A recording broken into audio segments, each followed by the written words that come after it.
Devotion natin mula sa Kasama ni Jesus ngayong araw ng linggo, ika-3 ng Agosto ay pinamagatang Yakap ng Diyos mula sa panulat ni Ginang Angie Gage ng South Carolina, USA.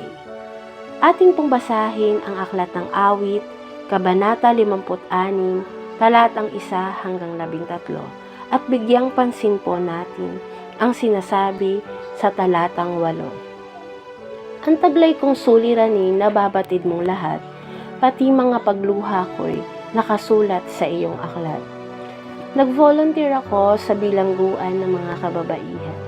Isa sa tumatak sa akin ng taon na yon ay ang programa ng Pasko. Nagsasama-sama ang mga preso at mga volunteer sa isang malaking gymnasium. Magkakatabi kaming nakikinig sa mga panauhing tagapagsalita at mga worship leaders na nagbabahagi ng mensahe ng pag-asa at pagpapalakas ng loob. Nasiyahan kami sa 2 oras ng pagsasama at pananalangin, pagpalakpak at pagkanta. Nagtapos ang programa sa pamamahagi ng mga volunteer ng mga regalo sa bawat preso. Ngayong taon, may ibang nangyari na nakakapagpabago ng buhay. Pinapunta ng chaplain ang mga volunteer sa harap. Tapos, sinabi niya sa mga preso, nandito sila para samahan kayong manalangin. Kung gusto ninyong maipanalangin, lumapit kayo. Bawat babaeng naroon ay tumayo.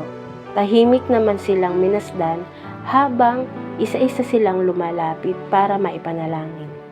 Matapang nilang binahagi ang sakit at bighating nararanasan nila. Ilang beses kong naramdaman ang pagsandal nila ng ulo sa aking balikat. Para bang batang sumasandal sa kanyang nanay. Ilang beses ko ring napansing may luhang pumapatak sa aking sapatos habang nananalangin.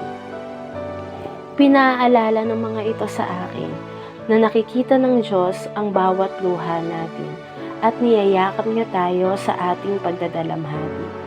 Habang iniisip ko ito, tunay kong naranasan kung paano maging mga kamay at paa ni Kristo.